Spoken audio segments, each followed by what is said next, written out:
ওজন 50 কেজির কম হলে প্রবল ঝড়ে উড়ে যাওয়ার শঙ্কা রয়েছে।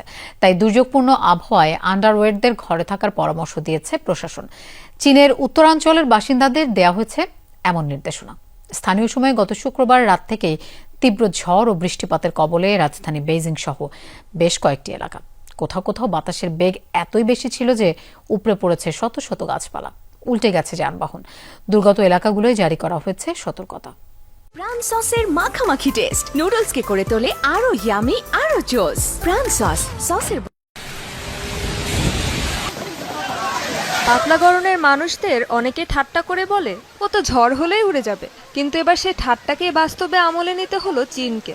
ঝড়ে উড়ে যাওয়ার শঙ্কায় ওজন 50 কেজির নিচে হলে ঘরের বাইরে বের না হওয়ার নির্দেশনা দেওয়া হয়েছে রাজধানী বেইজিং সহ দেশটির উত্তরাঞ্চলের বাসিন্দাদের। শুক্রবার রাত থেকে প্রবল ঝড় ও বৃষ্টির কবলে পড়ে বেইজিং সহ চীনের উত্তরাঞ্চল।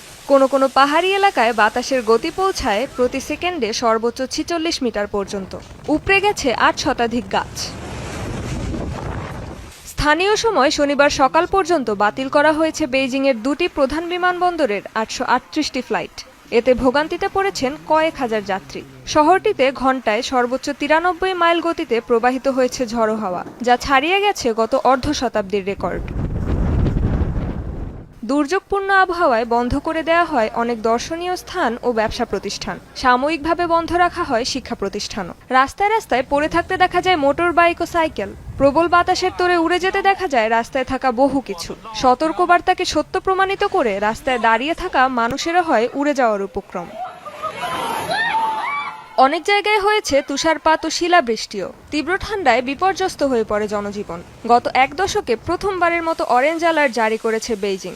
চীনে আবহাওয়া নিয়ে সতর্কতার জন্য 4 স্তরের সংকেত ব্যবহার করা হয়, যার মধ্যে এটি দ্বিতীয় সর্বোচ্চ সতর্কতা। রোববার কিছুটা উন্নতির দিকে পৌঁছায় পরিস্থিতি, তবুও জারি আছে 4র্থ স্তরের সংকেত ব্লু অ্যালার্ট। কোনো কোনো এলাকায় এখনও তুষারঝড়ের শঙ্কাও রয়েছে।